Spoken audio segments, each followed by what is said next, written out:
అయితే రవీంద్రరావు గారు ఏం చేస్తుండంటే రేవంత్ రెడ్డి తప్పు కాదు, రేవంత్ రెడ్డి పాపం నిజాయితీగా చెప్పిండు, మోసపోయింది మాత్రం మనోళ్ళే అని చెప్తాను. నిజంగా రేవంత్ రెడ్డి ఒక మాట స్పష్టంగా చెప్పిండు. ఏం చెప్పిండు? ప్రజలు మోసపోవాలనే కోరుకుంటారు. టీవీలోనే చెప్పిండు, ఆయన సాటుమాటికి కూడా చెప్పలేదు, మీరు చూసి ఉండొచ్చు వీడియో. మోసపోవాలనే కోరుకుంటారు, మోసపు మాటలే నమ్ముతారు, అందుకే మేము మోసం చేస్తాం. ఇది కూడా నిజాయితీగా చెప్పిండు రేవంత్ రెడ్డి. ఆయన తప్పేం కాదు, తప్పు మనదే, తప్పు బరాబర్ మనదే. చెప్తారు కదా ఏదో పాత సామెత, గొర్రె ఎవరు నమ్ముతుంది, ఇక అంతే, అంతకంటే ఎక్కువ చెప్ప. అందుకే ఈసారి మాత్రం ఖచ్చితంగా మనం తప్పకుండా మన పార్టీని, మన అభ్యర్థిని గెలిపించుకుందాం. ఇక ఇంకొక పార్టీ ఉన్నది బీజేపీ. ఇక వాళ్ళు ఏం చేసిరా మీరు ఈ 5 ఏళ్లలో ఎంపీ గారు అని బండి సంజయ్ గారిని అడిగితే ఆయన మీకు ఒకటే చెప్తాడు, ఈరినపల్లికి వస్తే వచ్చిండా, ఎన్నడని వచ్చిండా, మొన్న మొదటిసారి వచ్చిండా. ఈరినపల్లికి ఎన్ని లక్షల కోట్ల రూపాయలు తెచ్చిండే? మోడీ ఆయన జేబులోనే ఉంటాడు కదా. ఎన్ని పైసలు ఇచ్చిండు వీరినపల్లికి? కేంద్ర ప్రభుత్వంకి వెళ్ళి ఎన్ని తెచ్చిండట? ఒక బడి కట్టిండా, గిట్లా ఒక గుడి కట్టిండా? పోనీ తెల్లారులెత్తే దేశం ధర్మం అంటాడు కదా, రాముడు మావోడే అంటాడు కదా, జై శ్రీరామ్ అంటాడు కదా. ఒక గుడి కట్టిండా? ఓ సేవలాల్ గుడి కట్టిండా? ఆయన ఏం చేసిండు మరి బండి సంజయ్ ఈ 5 ఏళ్ళు? మీకు ఒకటే ఒక్కటి నేర్పించిండు, క్యాలెండర్ నేర్పించిండు. అన్నా ఇవాళ ఏం వారం అన్నా, ఇవాళ ఏం దేవుడు అన్నా, రేపేం వారం అన్నా, రేపేం దేవుడు అన్నా, ఎల్లుండేం వారం అన్నా, ఏం దేవుడు అన్నా. కాబట్టి దానికి ఎంపీ ఎందుకు మన క్యాలెండర్ కొనుక్కుంటే అయిపోయాయి. పంతులు నడితే ఆయన చెప్తాడు ఏం దేవుడు, ఏం క్యాలెండరు, ఏం వారం.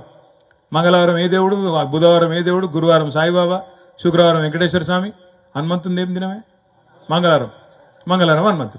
ఇది మనకు కూడా ఎరికే. నేనేమంటున్నా, గది చెప్తానికి ఎంపీ కావన్నా నీకు? గట్టిగా ఉన్నావు అనుకో, ఏమయ్యా బండి సంజయ్ నువ్వేం చేసినావు 5 ఏళ్ళు ఎంపీగా, ఒక్క పని చేసినావా, ఒక ఊరికి వచ్చినావా అంటే అట్లాంటావా నన్ను? నేను దేశం కోసం ధర్మం కోసం పనిచేస్తోని అని అన్నాను. నేనేమన్నాను, ధర్మం కోసం పనిచేస్తోని అయితే సపరేట్గా మఠం పెట్టుకో, ఆశ్రమం పెట్టుకో. మాకు గీడ ఒక ఆయన ఉన్నాడు ఎల్లరెడ్డిపేట కాడ, ఆయన పేరేందో ఓమోజయనో స్వామీజీ ఉన్నాడు, ధర్మం కోసం ప్రచారం చేసుకుంటాడు. నువ్వు కూడా మఠం పెట్టుకో, ఆశ్రమం కట్టుకో, ధర్మం ప్రచారం చేసుకో. నీకు దానికి ఎంపీ పదవి ఎందుకు? పని లేక. ఎంపీ అంటే ఆయన ఏం చేయాలి? వినోద్ కుమార్ లెక్క పార్లమెంట్ లో కరీంనగర్కి ఏం కావాలనో అడగాలి, మా ఈర్నపల్లికి ఏం కావాలనో అడగాలి, ప్రజలకి ఏం కావాలనో చెప్పాలి. గవి ఎన్నడూ లేదు. ఆయనకు మాట్లాడరాదు, ఇంగ్లీష్ రాదు, హిందీ రాదు. పార్లమెంట్ లో మాట్లాడుకొని తెలుగులో మాట్లాడుతారంటే ఈయన తెలుగు ఎవరికి అర్థం కాదు, మనకు తప్ప కరీంనగర్లో ఎవరికి అర్థం కాదు. ఏ భాషలో మాట్లాడాలి చెప్పు? ఇది బాధ. ఇక అసలు మనం ఎంపీ ఎత్తివి ఆగమై. ఇప్పుడు మళ్ళీ రేపు ఏమన్నా అంటేనేమో ఒక బాధ, గీత మాట అంటావా అంటాడు. నిజంగా ఏం చేసిండే 5 ఏళ్లలో? పిల్లగాన్లకు నెత్తి నిండా మతం పేరు మీద విషం ఎక్కిచ్చుడు తప్ప ఒక్క బుడ్డ పైస పని చేసిండా? మోడీ గారు అంటాడేమన్నా అంటే మాట్లాడితే రామ్ మందిర్ అని చెప్పి ఇంటింటిగా ఫోటోలు పంపిండా? మీకు వచ్చినాయా? దేవుడి గుళ్ళ భద్రంగా పెట్టిర్రా? ఎట్లా అయిపోయిందంటే పరిస్థితి, గట్టిగా తిడదామంటేనేమో దేవుడిని అంటావా? ఎందుకంటే ఇప్పుడు ఓదికేమో దేవుడు ఉండే, కిందనేమో బండి సంజయ్, ఇంకో దిక్కు మోడీ ఉండే. తీసుకుపోయి మన ఆడోళ్ళేమో సీరియస్ తీసుకుపోయి గుళ్ళల్లో పెట్టబట్టి, పూజా మందిరంలో పెట్టబట్టి. ఇప్పుడు వెనకటికి మనకు ఇళ్లల్లో కరెంట్ చక్కగా ఉండనప్పుడు సాయంత్రం కాగానే అట్లా లైట్ అయ్యక ముందు ఏమైతుండే ఆ దేవుని పటం మీద ఆయంత ఆ బలులు వచ్చి చేరుతుండే. ఇప్పుడు ఎట్లయిపోయిందంటే బండి సంజయ్ పరిస్థితి కూడా గట్లే ఉన్నది. గట్టికి కొట్టి ఆయన బలి నిలబడదామంటే దేవుడు ఉన్నాడు వెనక. మరి ఈయనేమైనా తిడదామంటే వెనక రాముడిని అడ్డం పెట్టుకున్నాడు. గట్టి ఉన్నది కథ. నా విజ్ఞప్తి ఏంటంటే మీతో, ఎంపీ అంటూ ఏం పని చేయాలి? ఎంపీ అంటే ఆయనే మెంబర్ ఆఫ్ పార్లమెంట్ అంటే ఆయన పార్లమెంట్ పోవాలి మొదలు. బండి సంజయ్ హాజరు, అక్కడ హాజరు శాతం ఎంతో ఎరికేనా మీకు? 5% కూడా లేదు. అంటే 100 రోజులు పనిచేస్తే పార్లమెంట్ 5 రోజులు కూడా పోలే ఆయన. ఆడికి బడి దొంగ, కరెక్ట్ మాట. పార్లమెంట్కి ఓడు పోతే మనం అడుగుతాడంటే అడగడు. పోనీ మోడీ నాకు బాగా క్లోజ్ అని చెప్పి అప్పుడప్పుడు వాళ్ళు మెచ్చుకొని ఫోటోలు దిగుతాడు.